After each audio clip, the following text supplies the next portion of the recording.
starting to break up. It's going to be a nice day. Okay. Alright? Alright, so we'll start with a pre-flight inspection, which has to be done every time you fly. Not only required by law, but it just makes sense. It's good sense. I tell this to everybody. The reason we do it is because, generally speaking, flying an airplane is safer than driving a car, in my opinion. Much safer. However, there is one point on every flight that you're in more danger, and that is the point when there's not enough runway to stop and not enough altitude to turn around and land. It lasts for about a minute on every flight.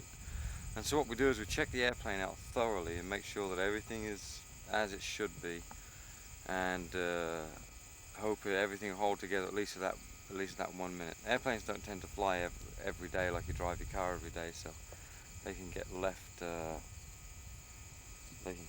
be attacked by birds or insects and just general neglect. So we'll check it all out. Okay, if you go around to the other side and look in the go around the other side and look in the cabin.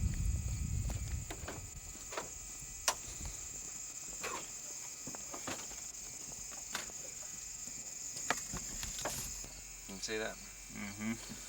And this shows you basically how the pre-flight goes. It starts in the cabin, we walk around. Some people call it a walk around. And there is a checklist in the airplane to help you. However, I'm just going to go through it without the checklist now. First thing you do is remove the control locks. Okay. And every time you remove a control lock, you stow it. You locate the fuel strainer in the airplane. You switch the master switch on and check the fuel tanks. Okay. You don't believe the fuel tanks ever, but you check them to see what they say. You also run the flaps down. This is the flap switch here. Flaps coming down behind you.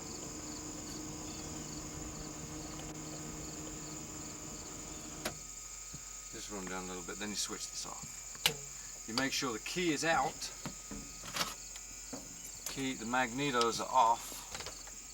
The key is out, and I like to have the key up there so I can see it from outside.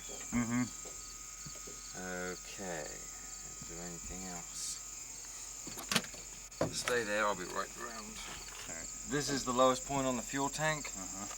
And there's a fuel drain here which we take a sample of fuel and check it for contamination, water, and stuff like that. I'll tell you something else. You know, this is one of these things you should check on every single flight, because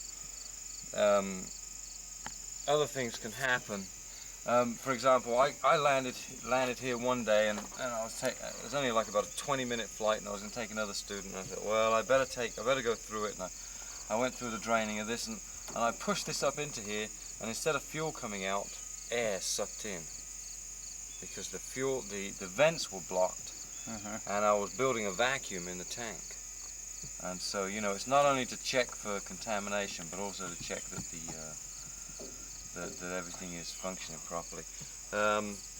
Water you would see separate in here. I wish I had some water I could pour in here for you and show it to you, but it'll separate and hang at the bottom. And contaminants are just to make sure it is gas, because if that was completely full of water, you would never know it. There would be no separation.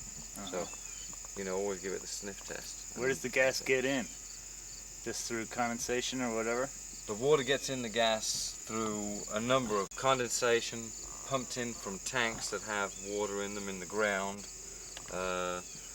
leaking fuel caps, right. whole range of things. Next thing you want to check is down here. Make sure you've got brake pads. Okay. I don't like to fly with the wheel pants on these airplanes, because you can't check the condition of the brake rotor, and you can't check the pads very easily, or the condition of the tire. Wheel pants are the fairings. Are the fairings that go on there, yeah. I always say I can't stand a man who flies with his pants on. Okay, the brake pads are down here. They're asbestos, and they tend to wear. And you just want to make sure you got brakes, because in fact the only time I've ever been scared in an airplane is taxiing, you know, and I've had a brake not work.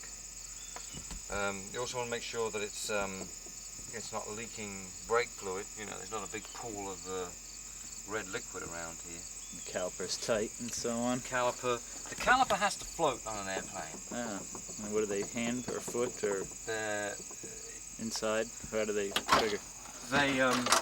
You have two brakes, you have two rudder pedals, and on the top of the rudder pedals you have a brake. So your left rudder pedal operates the left brake, the right rudder pedal operates the right brake. On the top? What, like towing it in? You Towing get the brake? it in, yeah. And, I see. Toe on the brake. Okay. Then we progress back along the fuselage, checking for any kind of damage. Mm-hmm. Particularly under here. If you hit a runway light or something like that, this is where you're going to hit it, under here. Mm-hmm. Okay, this surface here is where they catch runway lights. Can you see this brake cable here? I mean this control cable. This control cable wants to move freely. You would see signs of wear on here if there was any wear. Mm-hmm. And anytime we come across a tie down, of course, in the pre-flight process, we untie it. Mm-hmm. Okay. Alright. This is the elevator. Okay, this is the elevator. Mm-hmm. And it has hinge points on it with bolts in it. You just want to make sure that there's no play in those bolts. There's no play in this one. In here, there's another hinge point. This one, I don't know if you can see it, but it's kind of white with lithium grease, which is what you want to see. You know, you don't want to see a rusty old hinge point. Some of these things will get rusty and discolored, but certain points you just don't want to see it. There's also travel stops. Mm-hmm. Like there's a bolt with a lock nut on it, and you want to make sure those lock nuts are down to the, you know, full extent of their travel. There have been cases where, you know, guy goes to take off, and he gets to the end of the runway and pulls back on the yoke, and it just jams there because these things have worked their way out. So, full travel. Again, there are cables in there which you can't very well see, but you just want to take a look and make sure cables are all in good shape. Travel stops on the rudder. Make sure they're okay. Hinges. Again, check for any play. Same thing here, you've got a hinge point on the other end. Just make sure there's no play in it. Here's the trim tab. Mm-hmm. Okay, this is the thing that sets the elevator at a certain angle. It has an actuating arm back here with a pin in it. Want to make sure all that's working properly. They don't have that on the other side?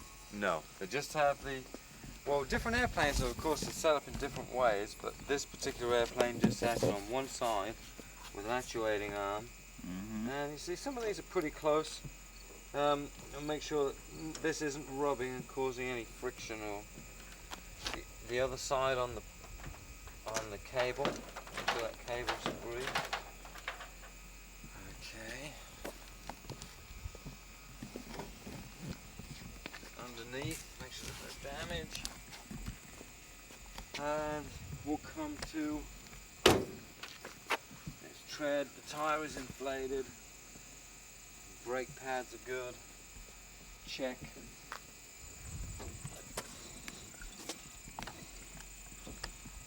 No contamination, no water. This is fuel tank number 2. This is the second fuel tank. Right, you can switch between the two. Well, on this particular airplane you can't. It just drains out of both. Okay.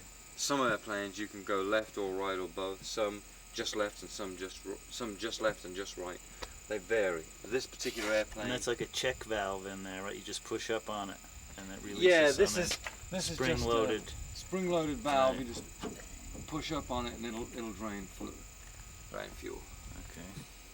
The right kind of fuel. Flaps. Okay, these are the flaps. We lowered them in the cockpit at the beginning to make sure that we could see all these actuating arms and stuff like that.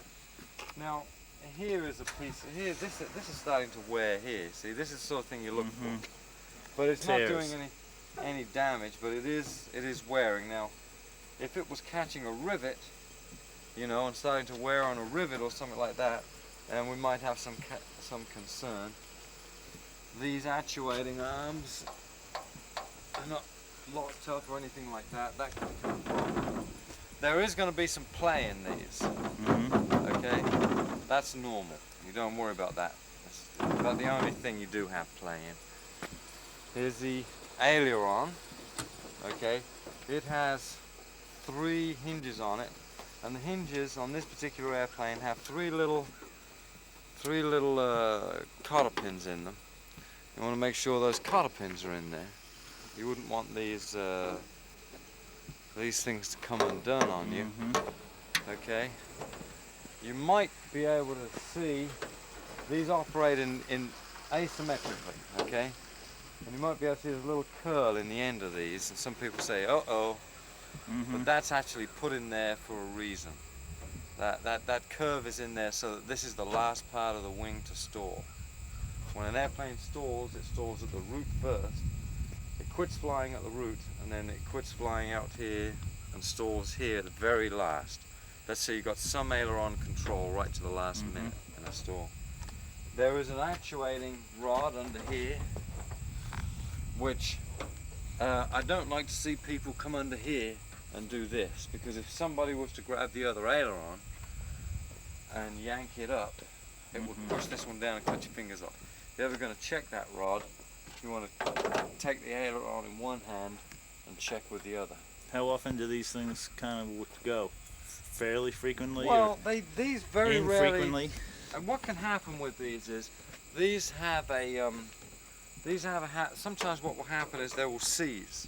There's some play in them. They should rattle. You can kind of roll them in your fingers like this, and if that actually seizes, that roll is in there for a reason. You know, it's the movement of this will give you that will give you some freedom. And if that seizes up, this can break, and if that was to break, well, it wouldn't maybe kill you, but it would give you a lot of problems. This is where you get all your hanger rash. Another reason to do a pre-flight, other than the safety ones that I just mentioned, when you're renting an airplane, you rent this airplane and you don't do a pre-flight. Okay, the person before you rented it tacks it into the hangar wall, or better still, into a Learjet on some airport somewhere, and this is damage is done. Okay. You come along, you don't do a pre-flight, and you fly the airplane and park it. Somebody comes along after you, does a pre-flight, and says, "Oh, look at this. This is all damaged. I wonder who did that." Well, it must have been you, because you were the last person to fly it, and you had to do a pre-flight, right? Damage is down to you. You know, you didn't do the pre-flight, so you couldn't figure out that it was somebody else who did the damage. Leading edge, this wants to be free of you know, damage and problems. Tie down point, undo it. Leading edge, huh? That's what they call it? This is the leading edge, yeah. The engine compartment. A couple of things to check in here. One, there's another fuel drain. Now, had I found contaminants, water, or anything in the fuel tanks, I would catch this and see if it had made its way down to the engine. As there was nothing in it, all I'm going to do is drain it to make sure that, because it's designed to catch water, I'm just going to pull upon this, and there'll be fuel squirt out of the little pipe down here. Pull up on it. There it is. And this is supposed to be the lowest point in the system. So if there was any water in it, it now should have gone. Like I say, if there was any contaminants, I probably would have caught that and checked it. The other thing you want to check under here is the oil. Oil level? Oil level, yeah. And there should be at least, this engine runs between 4 and 6 quarts, this has 5 in it, that's fine. The oil goes right in the hole where the dipstick comes out. And then you just want to look in here and make sure there's no birds' nests, bees' nests, wasp nests, anything of that nature. No evidence of any kind of damage, fire damage, just, with a pre-flight, you're not looking for things in particular so much as anything in general, anything that might be wrong. Okay, come around to the front of the airplane. Make sure there's nothing down in here.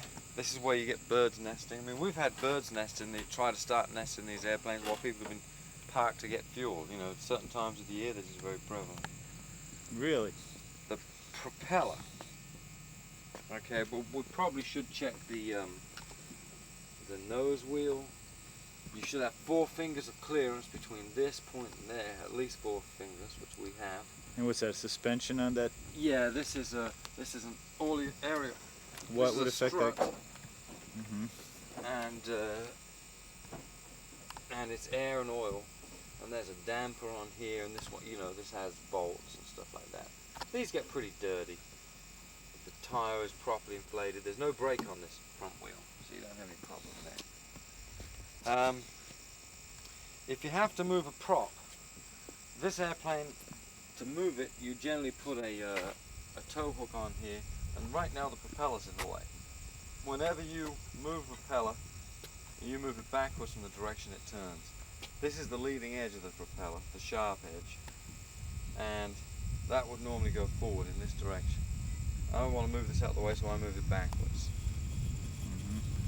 Okay. The key is off. I'm prepared for this to fire now, so I'm going to show you what can happen. If you roll it forward, if you're listening, I don't know if you'll pick this up on your microphone. Okay. Hear that? Yeah. Those 2 clicks? That's the impulse couplings on the magneto.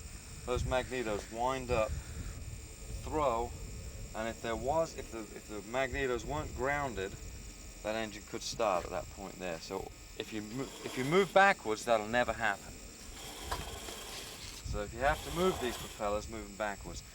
This is the flywheel for the engine, okay? So you want to check the leading edge, okay? What a good idea, I say it's a good idea, it's probably not a good idea, but I like to do it this, is to run my fingers down the leading edges and feel for nicks. If you get a decent sized nick in the propeller, come around the front here, and if you get like a nick in the propeller, say like the gap between my 2 thumbs there, can you see that? You get a decent sized nick in it, that can cause a stress crack, and you could lose a piece of this. If you lose a piece of this, the very next thing that's going to happen is you're going to lose the engine, okay? Because this is going to be totally out of balance, and it's just going to shake itself completely out of the airplane. Okay, if you're going to fly at night, you'd check the landing light works and stuff like that. Around here, on the side, you also should check to make sure the windshield's clean and stuff like that. The manufacturers recommend that the only thing you should use on one windshield manufacturer anyway recommends that the only thing you should use on a aircraft windshield is human hand. Okay,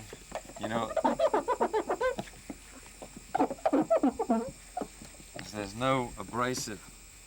That human skin is pretty good stuff. I think chamois leather's good. Human skin's even better. This is the static port, and this is where this little pinhole here is just a port. It's just a hole, and it just ventilates the. It doesn't actually ventilate. It's the static sense for the altimeter. The static gauges, like the altimeter and the vertical speed indicator, and also to an extent it also influences the airspeed indicator. So this wants to be free of any obstruction. Sometimes you see these little water droplets, or sometimes you'll get one right on there and it'll freeze. Ice is about the only thing that gets in here. You don't normally get insects or anything, but you just want to make sure that's clear. Again, the leading edge. Here's the pitot tube. This measures your airspeed, and it wants to be clear. don't ever blow in one of these, you know, don't ever blow in because that's too hard for it. If this is ever blocked, if you get these little wasps and stuff that like to build nests in there and you find this packed full of mud, there should be a cover on it actually. You know, they have a cover that will just go on these and stop that happening. They should be removed before flight. But if they are ever blocked, don't ever blow on them because you're just forcing it back into the system. They have to be dismantled and taken off and then pressure put on to eject it forward. Okay, just here you've got a fuel vent, and because we're parked at an angle here, you can see this one's dripping. It's because we're parked at an angle, the fuel's overflowing through the fuel vent. That's the way it should be. And it's about the only time that you don't have to bother checking the fuel tanks to see that there's fuel in the tanks. However, that's the last thing I'm going to do. I'm going to get a wingtip, second aileron, just like we did the first. That's there, it's there. That's okay. And that's it. Check this one. No damage. It's free. There's one thing I've still got to check. I've got to go get a ladder to do it.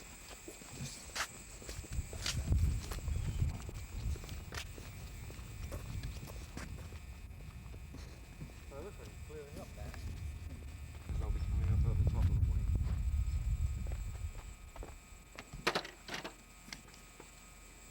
First of all, you want to make sure the fuel cap's on. You know what the fuel gauge says. You just want to visually look in here and make sure you can see fuel, because that fuel gauge could jam.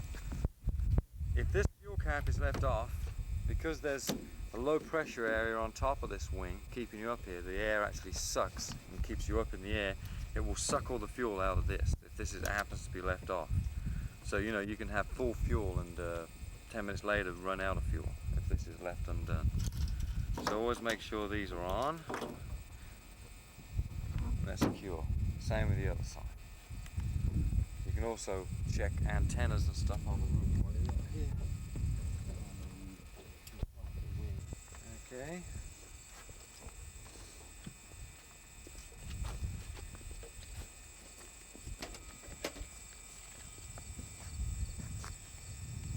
Alright, aircraft hand. We're ready to go.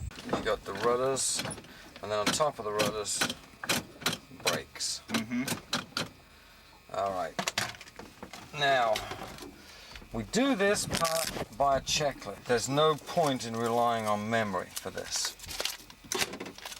These are laminated pages from the aircraft manual. Okay, we've made an exterior inspection.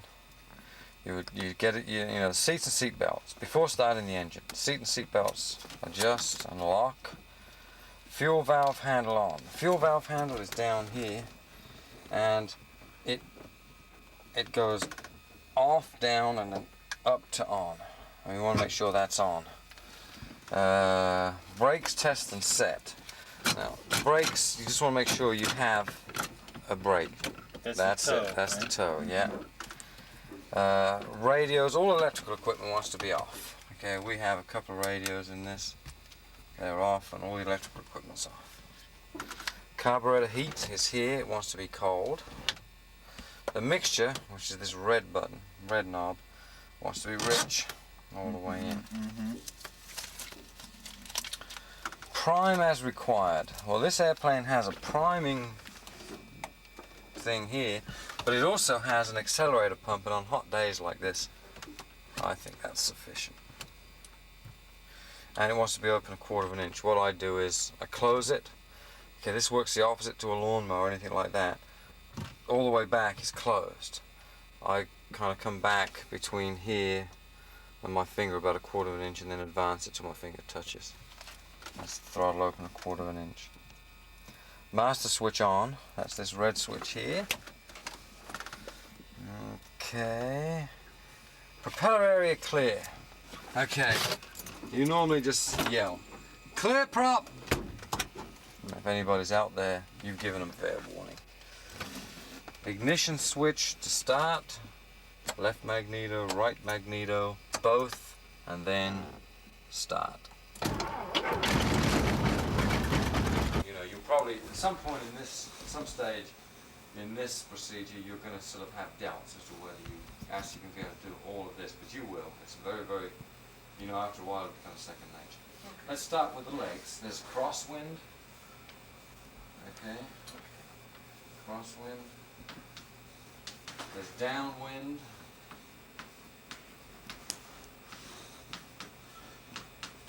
There's base leg.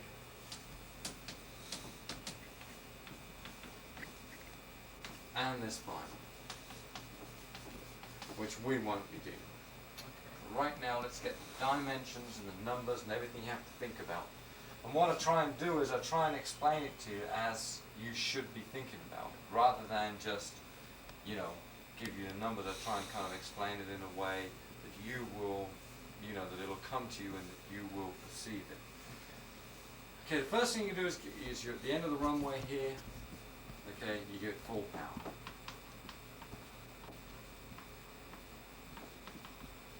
Okay, and a little right rudder because you're going to get that torque. A little right rudder. Yeah, because you're going to get that pulling effect to the left.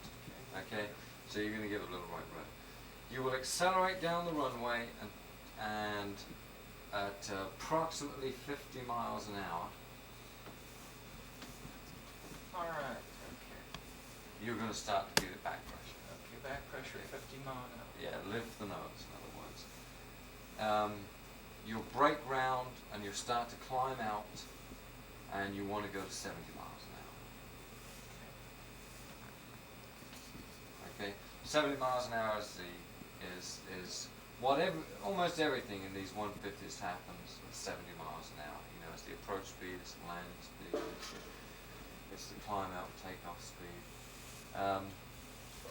And the trick is on this, the difficult thing you're going to find is to fly straight. But you know, you don't want a wing to come down and start to veer off. If there's a crosswind, you're going to have to maybe put in, because there isn't out there today, but you might have to fly with a bit of a crab angle on, whatever it takes. Okay, that's what happened to me at one time. Okay. Now I understand. You're gonna, what the thing to do is try and pick a point in front of you that you can keep your eye on, which is going to be difficult because the nose comes up through the horizon. Yeah.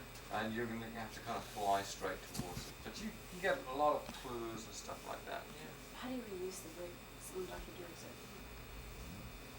There's a, I don't know. There's a, oh, it's a thing on the dash. And you make sure you have oil pressure.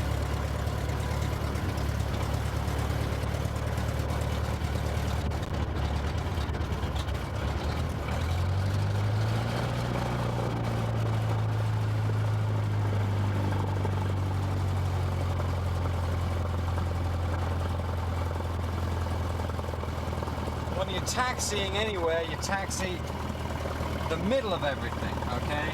If there's an airplane in a building, the center, right in between, because you can't judge the width of these wings very well. You see this yellow line coming up? We want the nose wheel to run right on the yellow line. You want to be a road hog in this thing. You want to ride in the middle of the road. A lot of people will try and come over here to the left as if you're in an automobile. This is wrong, okay? You want to be over here in the center.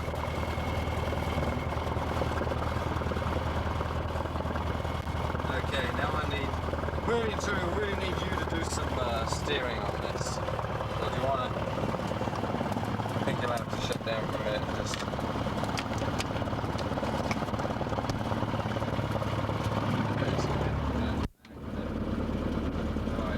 I wouldn't, see, I'm not using.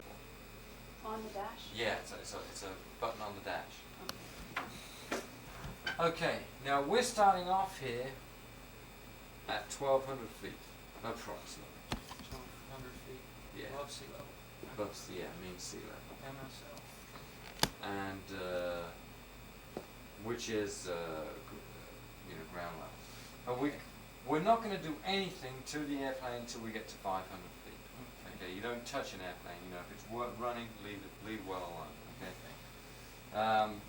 When you get to 500 feet above the ground, which is 1,700 Alright, 17. mean sea level, 500 feet above ground level.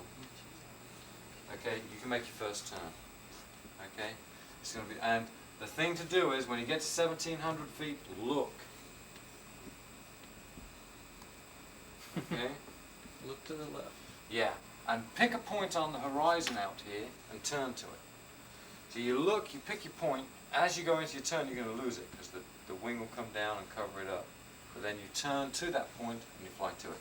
In point of fact, that really won't, in a 150, you really don't get a chance to do that because this turn, although I draw it and I want you to think of it as a rectangle, it'll really, in practice, be more, when you start the turn, it'll be more of a loop. Okay? But I do want to see one little piece of level in there. I want what I call to salute the traffic pattern. I want you to level off, look again, okay, and orient yourself. I just want you to level off while the traffic at the airport should be over here to my left. I want you to look, there's the airport, and then continue your climb, okay? You're still full power, you're still 70 miles an hour, and you're still climbing. And it won't be until about this point that you get up to traffic pattern altitude, okay? Traffic pattern altitude, TP. which is 1,000 feet above ground level, Alright. AGL, which at this airport puts you 2,200 feet 220 in this. mean sea level. Used to be, they used to make it 800 feet, and then you had to add 8 to whatever your traffic, you know, and now they just put 1,000, so it's real easy. You just stick 1,000, you just stick 1 on it, you know. Start off at 1,200, go 22. Makes it very, very simple. Okay. When you get up to traffic pattern altitude, you level off, okay? The power comes back. Power, you do back to cruise.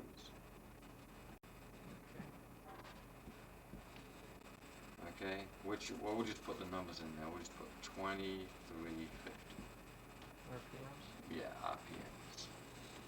Which, again, you do by ear. You just listen for that note to change. Okay, you don't really have time to look at the gauge. Right, there's too much to go on. Okay. Power back. Power by ear to 20, 25, 2350. I've got 25.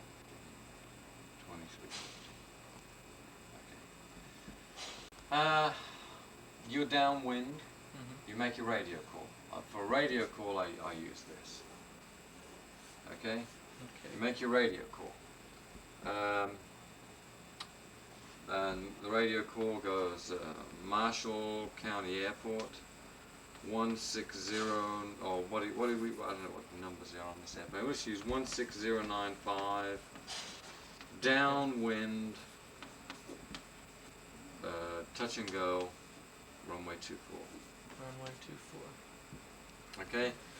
You call who you're talking to, who you are, where you are, and what you want. That's the normal sequence for radio Okay. communication. It's very, very simple actually. It's like you're coming up here and you got to Horsmart and you ran out of gas. You thought, what am I going to do now? Call a tow truck? Oh, I know, I'll call Dave at the airport and get him to bring me out a gallon from the airport, you know. He's got gas at the airport, it's only a mile away. Call, answer the phone at the airport and say, Dave, this is Mike. Okay? Marshall County Airport, 16095. Okay, Dave, this is Mike. I'm out by Halls, I need some gas, I've run out of gas. It's a very natural sequence to do things in, but Okay. you know, you just got to get used to it. And use of it will sort that out for you. Now I want to tell you, this is the weakest point. Learning to fly at this airport, radio procedures are our weakest area because we don't have a control tower. If you were learning to fly at Ohio County. Ohio County, or better still at, because Ohio County, they're pretty bad too, because they don't have very good controllers. But if you're learning to fly at Allegheny County, for example, your radio procedures would be fantastic. However, that would cost you about 15–20% of the money you were spending on learning to fly, because there's so much taxiing to go on and so much radio work to do. I don't think it's worth it. I think you're better off here because you're going to get the money you're spending is going to be on flying. Yeah. Okay, you know. You But- can get that part But later. this is pretty much your responsibility. You're gonna have to work on this radio procedures. Okay, so we get this. Marshall County Airport. What are the aircraft What is the number? aircraft number? We're Downwind. doing touch and goes on runway 24. Right, downwind for touch and go on runway 24. Touch and go. Okay. Or downwind for landing on runway 24. What Downwind if- for landing. If you're whatever gonna you're landing, doing. Okay. when we don't normally say landing unless you're gonna stop. Okay. If you're, downwind for runway 24, touch and go. Okay. Anything you want there, but as long as you give who you're talking to, who you are, where you are, and what you want. What you're gonna do. Okay? Then you've got a downwind checklist. Okay? Downwind checklist. Now I give you this speech once. Okay? Yeah. And it's up to you whether you take it seriously or not. It's not required by any federal aviation regulation. The downwind checklist can really make a difference. Okay, it can help you. If you learn this downwind checklist that I give you, it's going to help you on emergency procedures. It's going to turn the emergency procedure lessons from like a 2-hour What you do is you feel the brakes. Now, what if the brake had broken on takeoff? What if you'd lost all? You get onto the runway, you go to brake, and then pulls you off. Brakes off, undercarriage down. You don't know. I know that this airplane doesn't have undercarriage, but one day you might conceivably fly an airplane where the gear comes up and down. At that point, you are going to find it very difficult to. If you learn this checklist without this in here, you have now got to introduce it at a later date, and you may one day revert back to the way you learned originally, and you land gear up. Yeah. Okay? Learn this now. Okay? Put it in there. Always have it in there. It's Even like if you're banging learning. your head against a brick Yeah. wall. When you finally get the gear there to put down, it's going to be such a relief you'll never forget it, because it'll be so nice. Undercarriage down at last. You do such a lot of flying without it that when you Yeah. finally get the chance to do it, it'll be such a relief to you, you'll always do it. I don't know. What can I tell you? Brakes off, undercarriage down. Oh, I think it's important. I know Okay. somebody that landed a Mooney with With the gear gears up, up. it's expensive. Yeah, They sold the plane. Yeah, well, it's expensive. Undercarriage down. Brakes off, undercarriage down, mixture rich. Mixture rich. Okay? You could have flown from a you could have just flown back from Cincinnati Mm-hmm. at 11,000 feet to pick up 100 knots of tailwind, got back here in an hour, great, you know what I mean? Like, fantastic flight. To get up to that altitude, you keep leaning, because, there's not so much air up there, and you don't need so much fuel. You just keep on leaning that baby out until she'll run properly. Mm-hmm. Okay. When you come down, so you're in a descent now, and you throttle back. Yeah. Now, in point of fact, what's happened to you is because you were setting a real lean mixture. Now, when you got down to about 3,000 feet, the engine quit. You don't know, because all you're doing is windmilling. Yeah. Okay. And you get onto the downwind, you still don't know. You get onto the base, you still don't know. You get onto final, oops, I'm a little too low, full power. Nothing happened. All you're doing is stalling it out. 'Cause Exactly. All you're you're giving doing it is gas and there's no mixture. yeah, right. So brakes off, undercarriage down, mixture rich. It's important. Okay. Mags on both. Max. Okay. Magnetos want to be on both. Okay.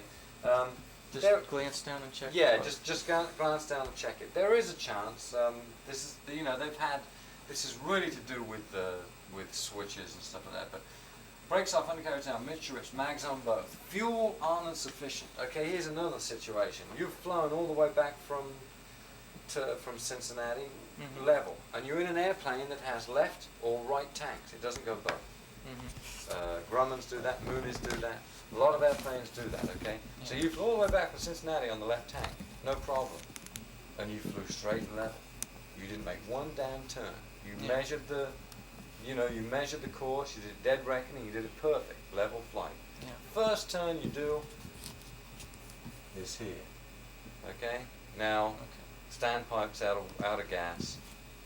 You know what I mean? Yeah. Brakes, You just stalled it. you just ran out of fuel. You got one tank with a full load of fuel and the other And one empty. The other one empty, and yeah, right. Oh. Fuel on and sufficient. If you fly a low wing airplane, fuel Yeah. on means fuel pump on. Mhm. Okay, a lot of these airplanes, low wing airplanes have fuel pumps. Fuel Mhm. pump goes on.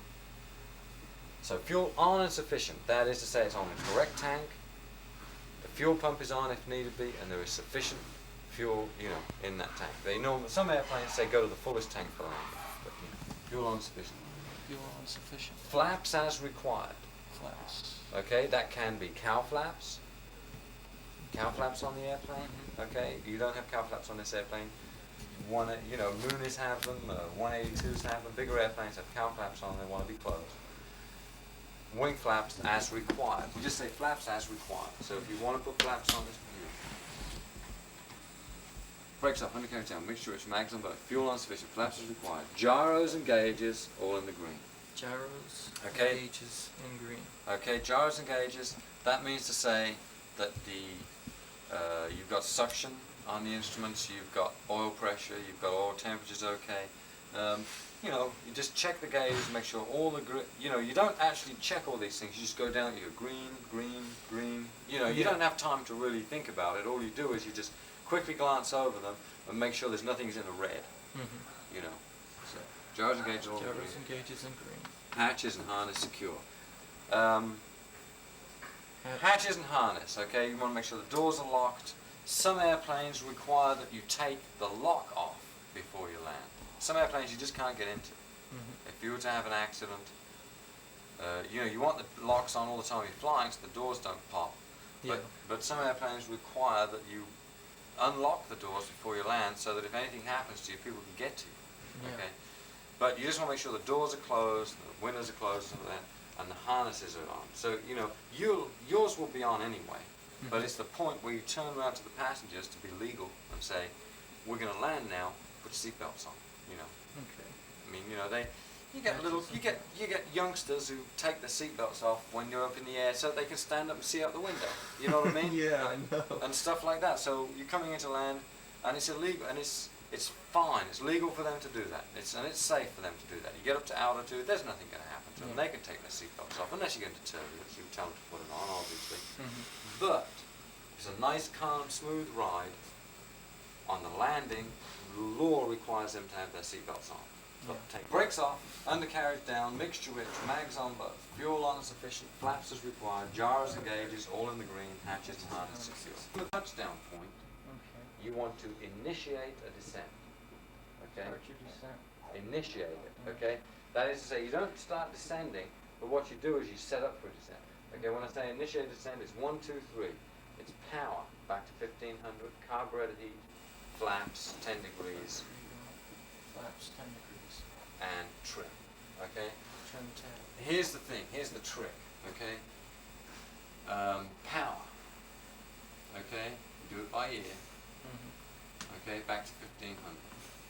1500. Okay? Do that by ear. Okay? You listen for it. There's a whisper that happens in the propeller. Yeah. And that's exactly the right speed to quit. So you look ahead. Now you must be looking straight ahead at this point. Mhm. Because what's going to happen when you pull the power back? Pull the power back, you're going to start to lose altitude. The nose is going to drop. Oh, the nose. Okay? When you pull the power back, the nose is going to drop. You're going to start to build up speed. You don't want that to happen. Pull back on the stick. Right. Pull back on the power. You're looking ahead. You pull back on the power. Maintain the pitch attitude. Do that by touch. Mhm. Okay? You just reach down without looking and pull that on. It just has to pull on. Mhm. Okay? When you pull the power back to 1500, you can go ahead and readjust. I mean, you pull it back and you guess at it by ear and hold your altitude. And then you just look down there at that gauge and make sure, if it needs a little more power, a little more power. You know what I mean? That's the way you do it. I'm trying to teach this, you'll do this eventually. I'm trying to teach you to do it from the word go. So we don't, you don't go through that process of doing it the stupid way. It's not really the stupid way, it's the novice way. Doing it the novice way until you've got 100 or 200 hours, then you do it the professional way. I want you to do it the right way to begin with, learn it the right way, and then you cuts out some time. Okay. Flaps, 10 degrees, 10 okay? degree flaps. Which you do by count, Okay, you reach over, 1002. Okay, it's 2 second 2 count. second. It's actually more like a 3 second count for the first 10 degrees, and then every 10 degrees after that is 2 seconds. Okay, and then trim. Airspeed 70 miles an hour. Okay, whatever it was through here, back to 70. 500 foot a minute descent. Okay, and plan to either lose 200 feet or have a 45-degree angle back towards the runway, and then you make your turn. Whichever comes first. If you get 2,000 feet, and, turn. If you got 45 degrees and you're at 2,200 still, turn. If you're too high, cut out. Okay? If you're too low, cut in. Whatever happens, you want to be at 1,700 turning final. Okay. Okay? 1,705. To turn final. To turn final. Okay? And you do want a final approach course. So don't ever, that's a 45-degree angle back to the touchdown point. Don't ever fly this. No. Okay, because you don't have enough time to get lined up and everything. You will have to get lined up. Yeah. Okay? So that's a lot. Okay? And I don't expect to go out there, I don't expect you to pay $42 an hour to learn this in a traffic pattern. I want to go out with you, I want to do it once, twice actually, maybe 3 times, but I just want to go over it, all I want to do is fly it with